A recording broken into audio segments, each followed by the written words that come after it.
शुरुआत इस बुलेटिन की करेंगे। नागौर से आपको बड़ी खबर देंगे। आज मेड़ता दौरे पर सीएम भजनलाल शर्मा रहेंगे। केंद्रीय कृषि मंत्री शिवराज सिंह चौहान से कार्यक्रम में जहां वो मौजूद रहेंगे उनसे मुलाकात होगी। प्रदेश स्तरीय कृषि सम्मेलन में शिरकत करेंगे सीएम। 12 बजे डांगावास स्थित हेलीपैड पर सीएम उतरेंगे और 1 बजे से 2:30 बजे तक किसान सम्मेलन में भाग लेंगे। 2:40 पर डांगावास स्थित हेलीपैड से जयपुर के लिए रवाना हो जाएंगे। तो आज मुख्यमंत्री का ये कार्यक्रम रहने वाला है, जहां पर प्रदेश स्तरीय कृषि सम्मेलन में सीएम शिरकत करेंगे।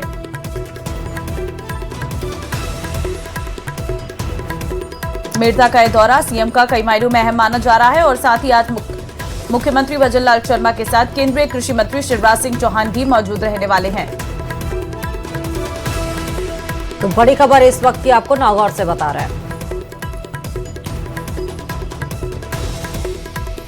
और चलिए एक और बड़ी खबर आपको जयपुर से बता रहे हैं। अरावली के मुद्दे पर कांग्रेस आज बड़ी प्रेस कॉन्फ्रेंस करेगी। गोविंद सिंह डोटासरा और टीकाराम जूली करेंगे प्रेस कॉन्फ्रेंस। अरावली पर्वतमाला के मुद्दे पर कांग्रेस अपना पक्ष रखेगी। अरावली को लेकर सरकार की नीतियों पर सवाल उठाएगी कांग्रेस। अरावली संरक्षण को लेकर रणनीति का खुलासा भी करेगी। आपने देखा अरावली के मुद्दे को लेकर जहां सेव अरावली एक तरह से अभियान पकड़ा हुआ है सोशल मीडिया से लेकर राजनीतिक गलियारों में, तो आज उसको लेकर कांग्रेस बड़ी प्रेस कॉन्फ्रेंस करेगी। गोविंद सिंह डोटासरा, टीकाराम जूली प्रेस कॉन्फ्रेंस को संबोधित करेंगे। साथ ही आपको बता दें कि अरावली के मुद्दे पर कांग्रेस एक तमाम सवाल उठाएगी और रणनीति को लेकर भी अरावली संरक्षण को खुलासा करेगी।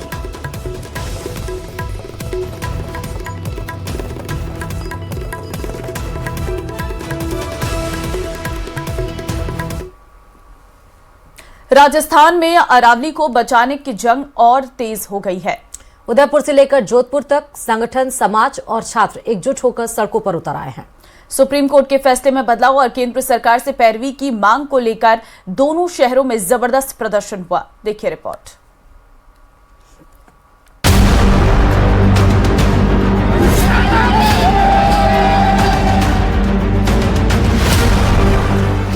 सड़कों पर अरावली बचाव की लड़ाई। उदयपुर और जोधपुर में जोरदार प्रदर्शन।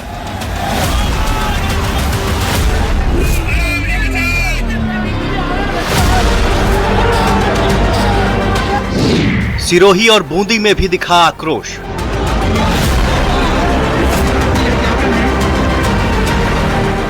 अरावली पर्वतमाला पर सुप्रीम कोर्ट के फैसले के बाद लोगों का आक्रोश अलग अलग शहर में दिख रहा है।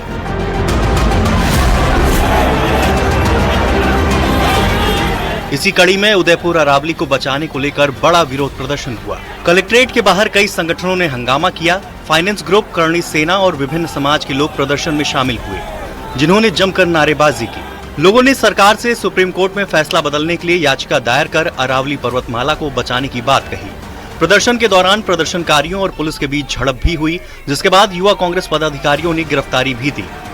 में आक्रोश है क्योंकि अब अरावली को किसी तरह से ये इस पे जो छिन्न भिन्न नहीं करने देंगे, क्योंकि लोग सड़कों पर उतर गए। पूरी तरह से यहाँ पर लोग प्रदर्शन कर रहे हैं। आज कलेक्ट्रेट पे बहुत बड़ा प्रदर्शन हुआ, जिसमें कई राजनीतिक पार्टियां, समाज और संगठन के लोग यहाँ जुटे हैं और चेतावनी दी है कि अगर इसको नहीं रोका गया तो इससे बड़ा और उग्र आंदोलन किया जाएगा।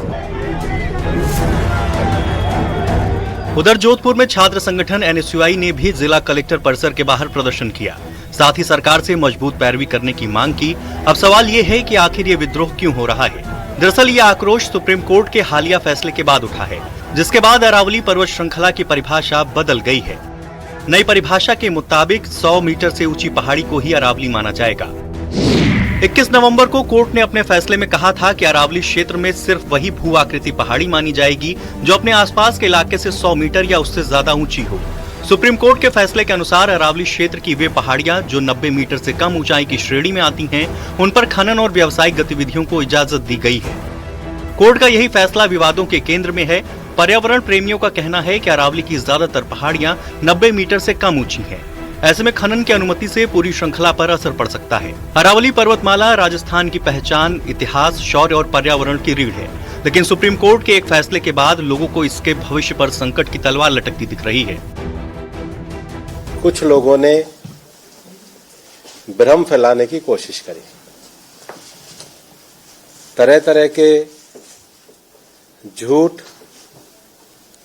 और मिथ्या प्रचार किए जाने लगे हैं। कांग्रेस के समय में जब निर्णय आते थे तो उनकी सरकार की विफलता, करप्शन, कैग रिपोर्ट में उनकी नाकामी और उनके भ्रष्टाचार के विषय में आते थे। मैंने बहुत गंभीरता से इस पूरे निर्णय को देखा है। इस बात को आपके सामने कहना चाहता हूं कि प्रधानमंत्री जी के नेतृत्व में विगत वर्षों में ग्रीन अरावली मूवमेंट को, ग्रीन अरावली के विषयों को आगे बढ़ाया गया है। कि 1% ही असुरक्षित क्यों हो? क्या गुंजाइश है क्या आज के समय में एक पेड़ काटने की भी गुंजाइश है क्या? आप पूरा जो माइंड को खोलना चाहते हैं, सबसे पहली बात। दूसरी बात, मैं फिर इस बात को खारिज करता हूं, जो मंत्री जी कह रहे हैं वो बता दें, विज्ञापन जारी कराएं कि कौन कौन सी पहाड़ियां इसके नियम की वजह से खुलेंगी, बाकी सब बैन रहेंगी। करें जारी, पता चल जाएगा 2 मिनट में। ये गुमराह किसी और को करें। विशेषज्ञों के अनुसार पिछले कुछ दशकों में अरावली का 30 से 40% क्षेत्र पहले ही क्षतिग्रस्त हो चुका है। अवैध खनन और जंगलों की कटाई से कई स्थानों पर पहाड़ियां पूरी तरह समतल कर दी गई हैं।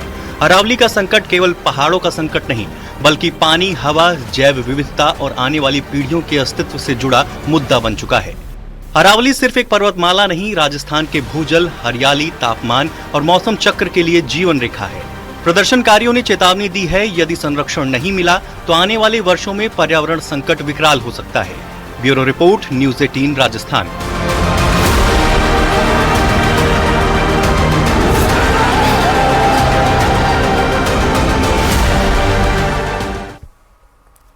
और चलिए आप खबरों में आगे बढ़ते हो। जयपुर से आपको बड़ी खबर दे रहे हैं। वन रक्षक भर्ती 2020 पेपर लीक मामले में बड़ा एक्शन लिया गया है। पेपर पढ़ाने वाला लेखाकार और परीक्षा देने वाला गिरफ्तार। लेखाकार अमन जोरवाल और वन रक्षक सौरभ मीणा गिरफ्तार। 13 नवंबर 2022 में कर्मचारी चयन बोर्ड ने करवाई थी परीक्षा। अमन जोरवाल पर कई अभ्यर्थियों को पेपर पढ़ाने का आरोप लगा है। अमन जोरवाल को इसके बदले 9,50,000 मिले। अमन जोरवाल और सौरभ मीणा आपस में रिश्तेदार हैं। बड़ी खबर आपको जयपुर से दे रहे हैं। वन रक्षक भर्ती 2020 पेपर लीक मामले में बड़ा एक्शन लिया गया है। पेपर पढ़ाने वाला लेखाकार और परीक्षा देने वाला अरेस्ट किया गया है। लेखाकार अमन जोरवाल और वन रक्षक सौरभ मीणा की गिरफ्तारी यहां पर हुई है। 13 नवंबर 2022 में आरएसएसबी की भर्ती परीक्षा हुई थी और इसमें बड़ा एक्शन लेते हुए कई परीक्षार्थियों को पेपर पढ़ाने का आरोप अमन पर लगा है, जिसको गिरफ्तार किया गया है।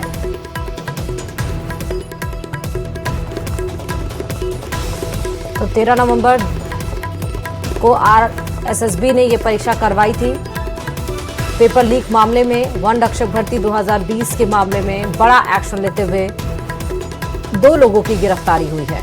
लेखाकार अमन जोरवाल और वन रक्षक सौरभ मीणा गिरफ्तार किए गए हैं। अमन जोरवाल को इसके लिए 9.5 लाख रुपए मिले।